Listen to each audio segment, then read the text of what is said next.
你说，我要是把两淮盐场交给你怎么样？啊，这可是江南第一大利啊！你有这个野心吗？两淮盐场是江南的第一大生计，几百万人在这盐上吃饭，哪能真的交给他们父子俩呀？怕不要撑死他们。他们经营不得法，早晚会出大事。难道朝廷经营就得法吗？我看也未必吧。无非是本该商人赚到的银子，落在了贪官的手上。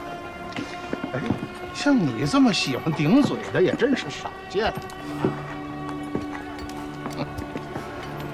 朝廷的盐政早就破败不堪了，我是想让两淮的百姓从朝廷的重压当中脱出身来，不再掉进李家父子的手。我想让盐业工会牵个头，只要一体纳税，专营权就让他们来管理。哦，这话可是机密，我只对你一个人讲了。这大人不仁。你要是顾及你那点兄弟情谊，我就把你换掉。我要是知道了你把这话说出去了，就行个罪名，再给你流放走。你那点小情小义，和两淮百姓的肚子比起来，一文不值。到时候，别怪我没有情义，切记。您看这信上写的什么？信上说，总督大人要重建两淮的盐场，但是从朝廷专办变成由盐场商会固定的向朝廷交纳租金和税金。盐场商会又由两江总督府把持，两江总督府再推出个代表古平原，这样就把咱们家的盐田巧妙地从私办变为了官办，只不过是以半官半商的形式。对呀，对呀。我觉得，既然两江总督府有这个意思要掺和进来，那咱就大大方方使出手段让他进来。但他们进得来，未必让他们能够走得出去。上面写着，经营权归商会所有。商会谁呀？商会不就咱们跟古平原吗？那不如我们抢占先机，先行选择李家要经营的盐政省份。江苏和江西这两个省是盐政大省，而且是天下商贾汇聚之地。一个景德镇，一个制造衙门，这两处就是最大的商户所在。爹，咱们把这两个省拿下，剩下的给古平原，大家各自经营，年底按照盈利啊，像洋人那样弄个董事局，做一个裁决，按照经营的规模和盈利的多少，输的人退出去。咱用这种法子让两江总督府出去，剩下的事是不是咱们说了算？这是别人分析的，还是你自己琢磨的？我自个儿琢磨的，刚刚。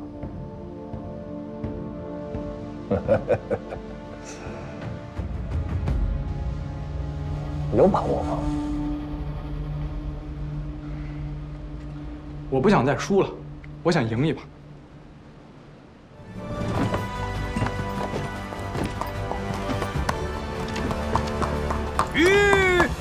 无等价饷，再加100文，好哥。500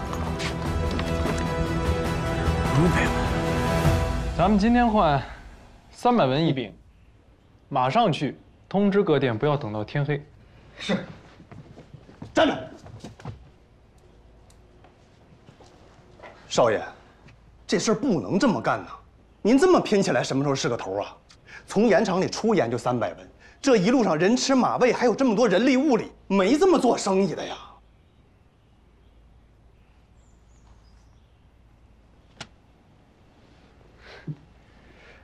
那你觉得这买卖应该怎么做呀？反正老爷要是清醒着，绝对不会同意这么干的。您这不是砍自个儿一刀吗？开一天店，就这些人力物力就要搭上将近10万两银子。10万两银子很多吗？那当然很多呀！您在店里边还没挣过10万两银子呢。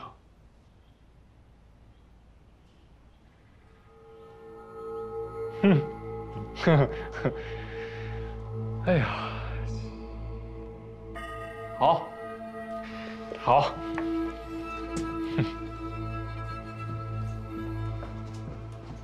少爷，您真不能这么个拼法。少爷，咱别闹小孩子脾气。他是大外行，您也想当大外行啊？哼，我是大外行啊。可是这等老爷醒了，我可怎么解释啊？我是不是跟你说过，我爹没醒的时候我就是东家，我做生意用得着你教？而且，我要是不会，我会问你。你要是再当中央了，我就让你马上滚蛋回京师，听明白了吗？而且10万两银子多不多？多。你觉得我们拼得过还是古平原拼得过？我的办法就是10天之内搞定他，半年时间太久，我没工夫跟他玩。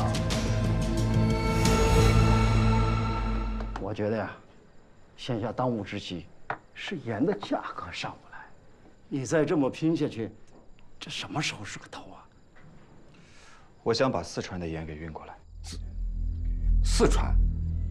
四川的井盐啊，固然便宜，可你们现在打的是价格战了。难不成你想贩运私盐？天下盐，天下人吃，也不算什么贩运私盐吧。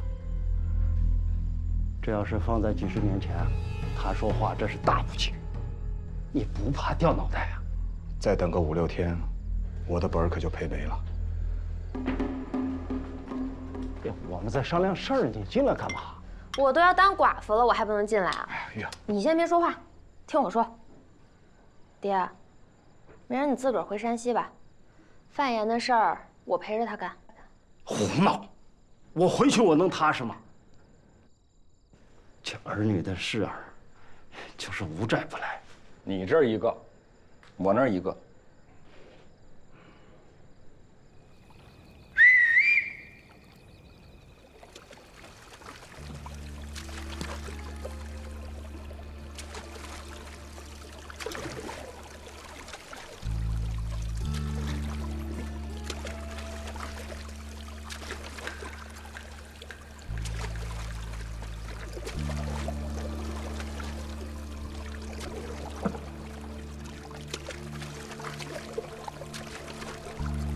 给他们打开看看。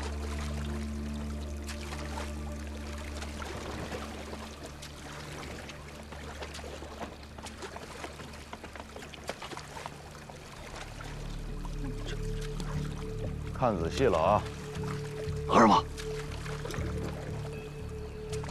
走走。这么多盐呐，是，怕是比咱们的存货都多呀。是。东家，这盐是哪儿来的？告诉他们吧。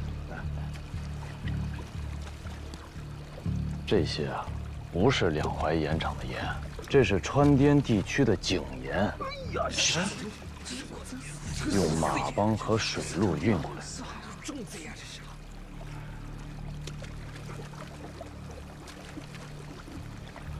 东家，您这可贩的是私盐，要杀头的。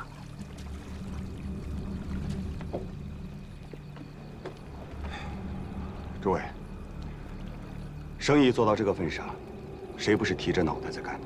如此困顿之时，能和各位共事，是顾某的荣幸。之前不愿意告诉你们，也是担心一旦官府追查下来，会累及各位。你们要的底，我已经都交了，之后的路要怎么走，各位请便，我绝不强求。东家，我们这些人呢，承蒙您收留，真的是万分感谢。可是这事儿，哎，这么办吧，这是最后一次了。有罪，大伙儿共同担着。大不了咱把这事做完以后呢，手里有些积蓄，到时候把铺子一关，就了事儿。咱没有必要跟李万堂啊争一日之长短。这个你们就不用管了。大家一路劳累，今晚早点歇息，明天一早各自押船回去吧。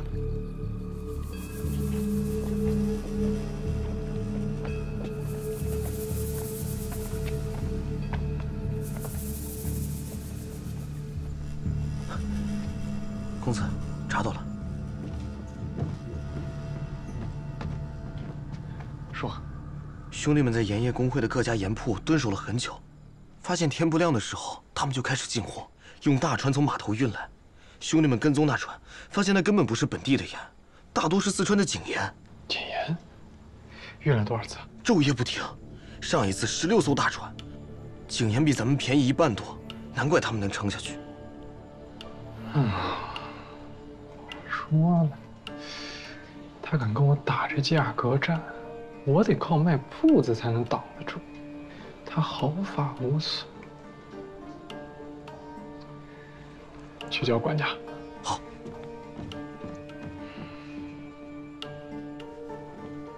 等老爷一醒，让他定夺。不必了，老爷子现在身体那么弱，何须让他再耗费心力啊？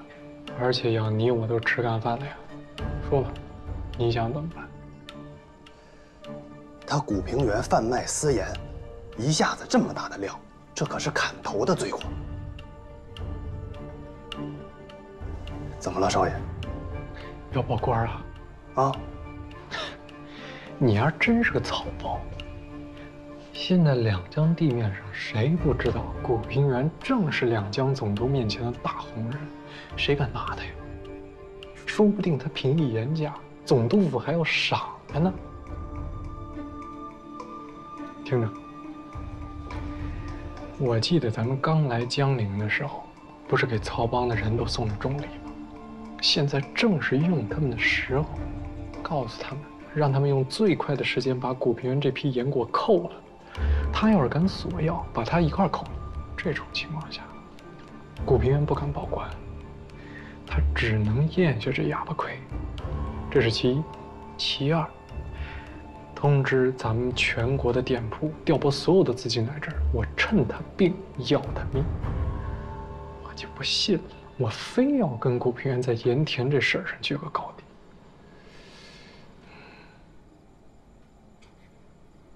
马上去办。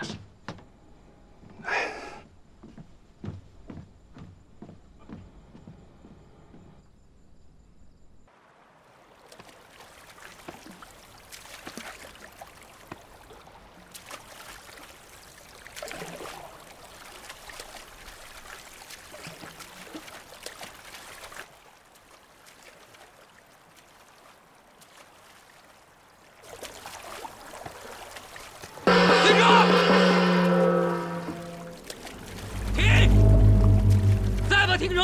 放我杀你们了啊！诸位，这是什么意思？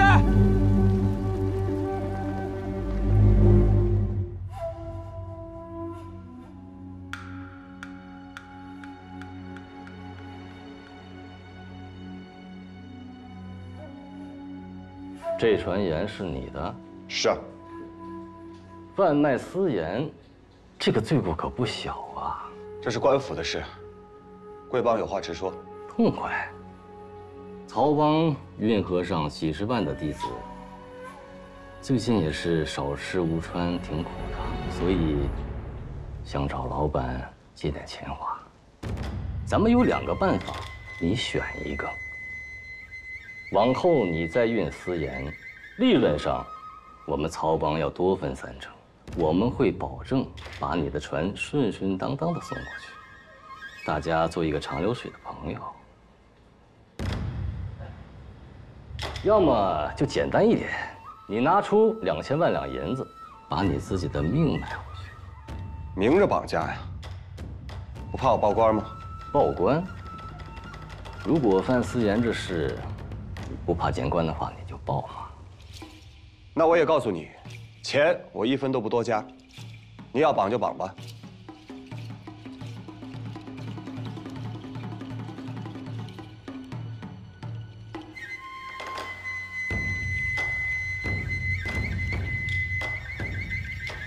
2000万两银子，3天。到时候我要是见不到这些银子，我就把你塞进猪笼里，沉到水里喂鱼。我说话再说。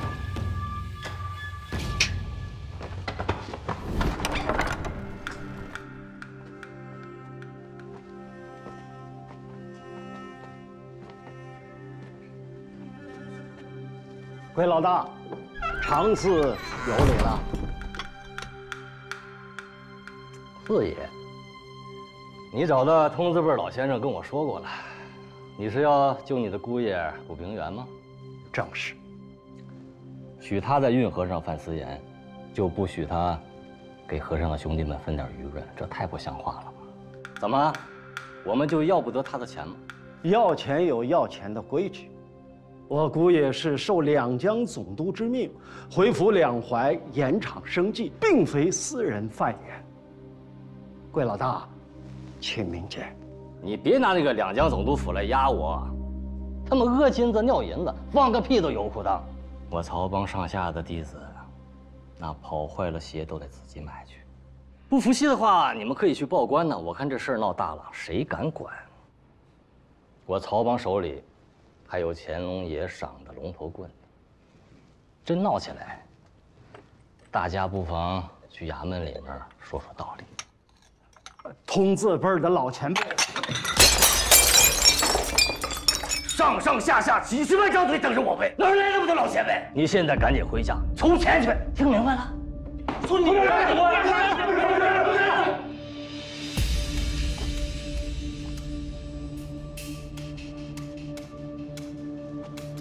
咱们还是先回去吧，这事儿不好办。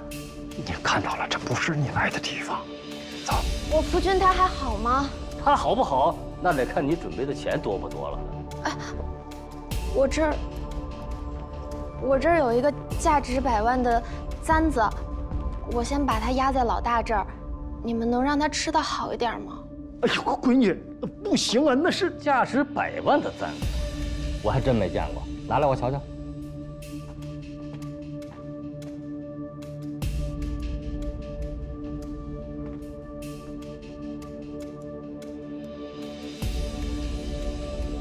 老大，你能把他带出来让我见一面吗？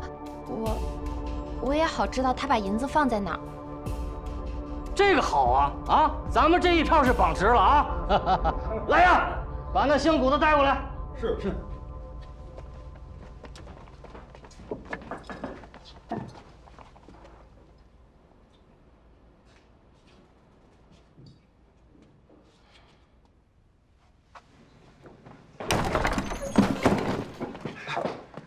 姑爷、四爷，你们怎么来了？苏小姐呢？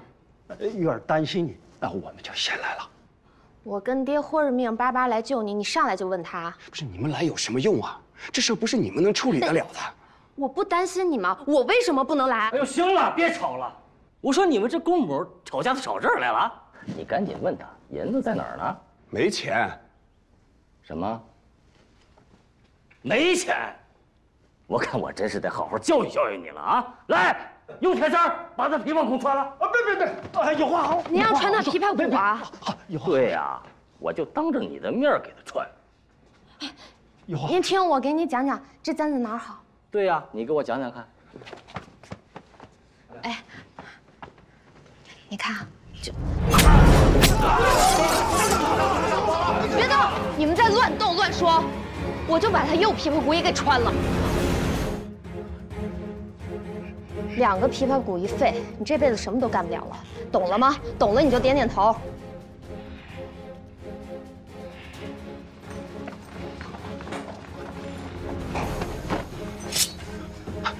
哎呦我的天，那是我的刀啊！现在怎么说，老大？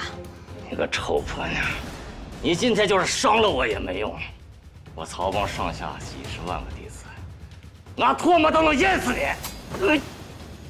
你们江湖好汉就是拿唾沫杀人的是吗？我。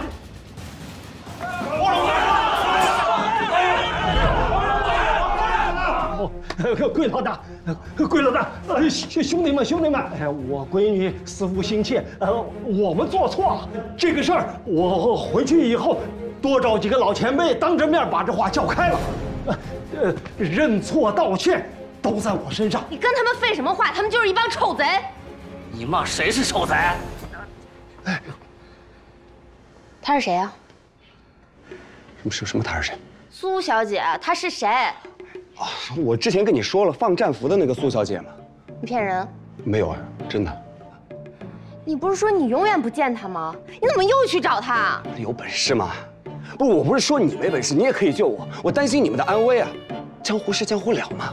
江湖的事我不懂是吗？还是你觉得我救不了你？我现在就把他脑袋割下来，信不信？不要冲动，不要激动啊！这些话别在这儿说，别当着外人的面讲。我守了娘15日，娘醒了第一时间就找你。今儿你再不回去，我没法跟他说了。娘醒了。啊，醒了。辛苦了。二位，不好意思打断一下啊。丫头啊，你能不能把手稍微松一点？我这有点上不来气儿。闺女。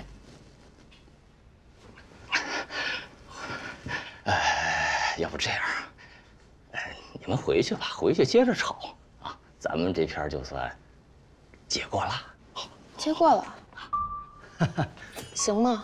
不行吧？你为什么要绑他？女英雄，不要欺人太甚啊！老大，贵老大，贵客来拜。什么贵不贵客啊？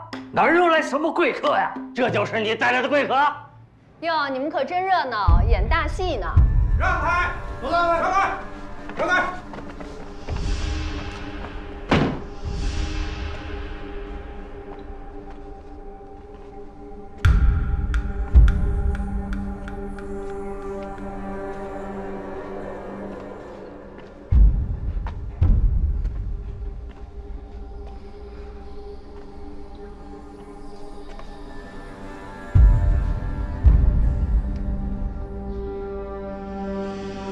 这刀放下吧，这玩意儿可没长眼睛。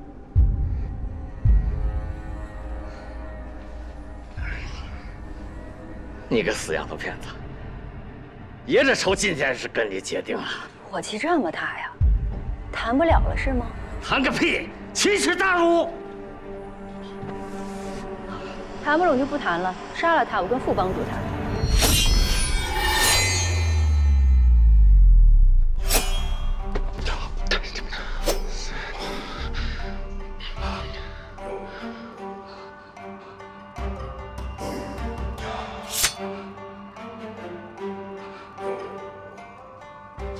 我给你个台阶下，这个人是两江总督府要的，光棍斗不过势力，你不放他走，我马上离开。打开看看。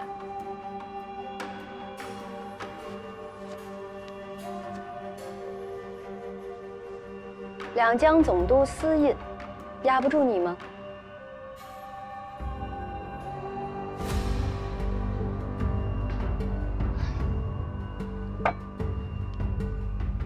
民不和官斗，我是瞎了眼了。吴先生得罪了，四爷得罪了，得罪了。贵老大，打起来了。顾大奶奶这真是好刀法呀！看来以后看见拿刀的女人，那我得躲远点。躲远点就有用吗？看你那灯。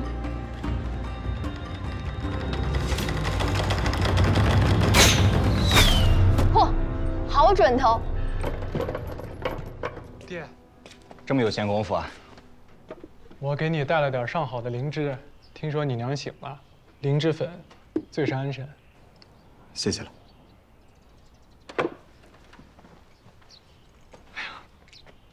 你就给我开个价，咱俩别这么斗下去了。我不想和你做敌人。我可不是你的敌人。咱俩现在都是过河的卒子，怎么退？往哪里退？那斗到什么时候是个头呢？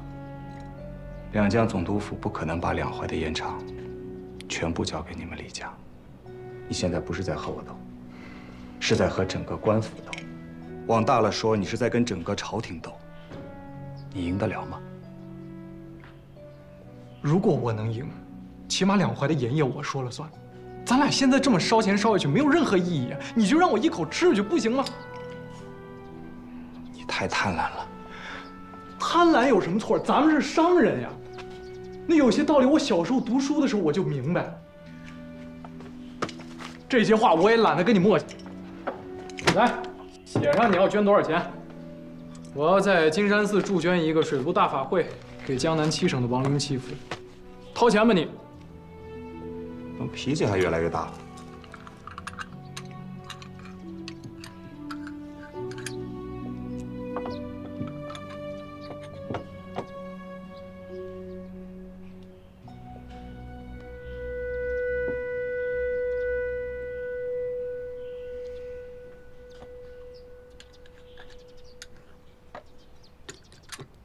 哎，对了，你爹身体怎么样了？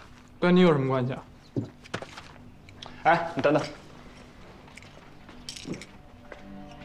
咱俩还是一起去一下两江衙门吧。有些事情，当面说清楚比较好。我这么跟你说，现在对于做盐，我没什么兴趣了。把你们李家收到的盐田一半交出来，和两江总督府平分。我可以马上回安徽去种茶。我把家里能挣钱的铺子关了一半，把能得罪的人都得罪了，我再把盐业交出去一半。你觉得我好笑吗？你是跟我开玩笑呢，还要看我笑话呀？李庆，我不是你敌人。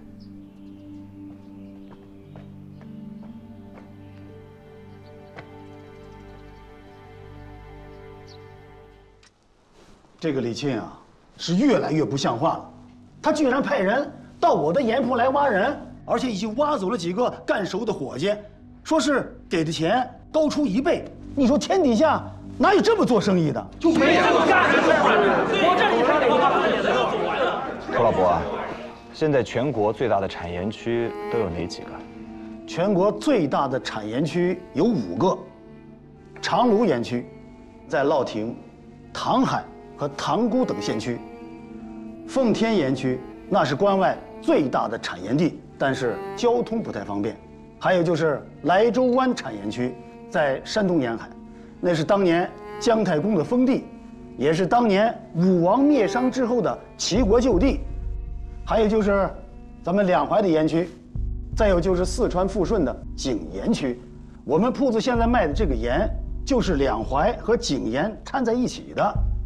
要是论起味道来，井盐那是略胜一筹。其实我现在有一些不算成熟的想法，还请各位前辈多多教我。我在想啊，人吃盐总得有个量吧，总不能说1日3餐以盐为食。咱们现在的盐铺已经够多了，多开一间，无非多分走一些利润，实在不是明智之举，不值得这样做。问题是姓李的都已经打上门来了，他仗着资金雄厚，你开1家，他在你旁边开2家，这便如何是好？难道还要降价吗？打价格战那也是无奈之举，再打下去的话，大家都得赔个干干净净，那就不叫做生意，那纯粹是赌气。况且我也拼不了多久了。你还有话说？盐业工会那边，请您过去对账。对账？对什么账？当时您和股东家赌了，以半年为期，现在赌期还有1个月。我说您这边等过了头期再去。顾平原准备好把东西吐出来了。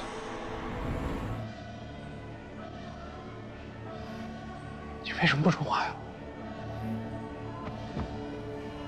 说话呀！少爷，是我无能。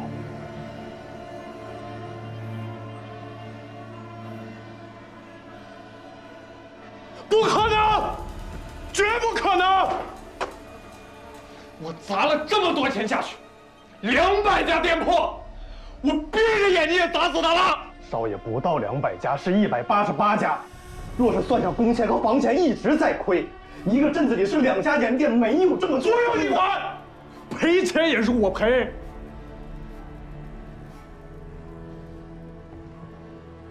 哎，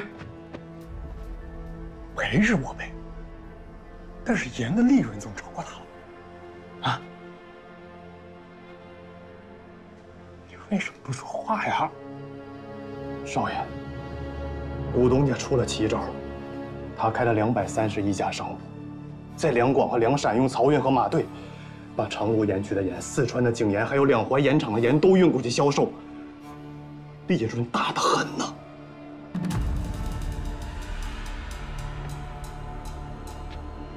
他不能赢，他不能赢。不对呀，不对呀，他是在公开的对抗朝廷的严政啊！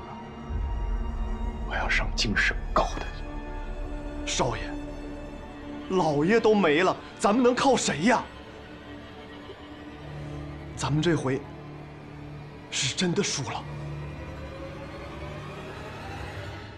哎呦，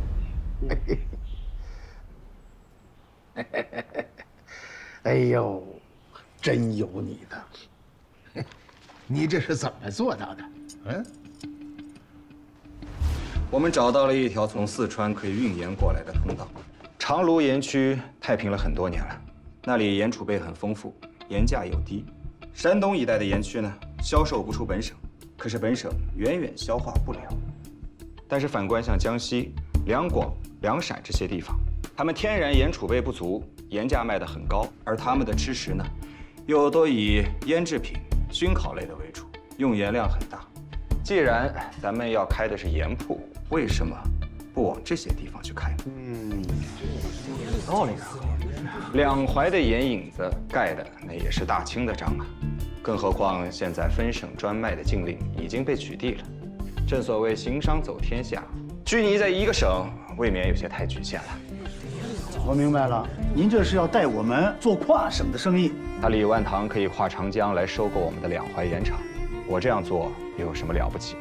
要是早有此等想法，咱们何必跟那个姓李的纠缠这么久呢？就是，这办法早就有了。他要是不把我往死路上逼，我也不想这样对付他。哎，我这两江总督啊都不想干了，咱俩一块儿发大财去吧。大人，您要是看完就让我回去吧，我家里还办着丧事呢，哪有您这样的？没事儿的，没事儿的。不行，一会儿我陪你一块儿回去，给老太太上炷香，老太太还能说我什么？您就是欺负我有本事。哎。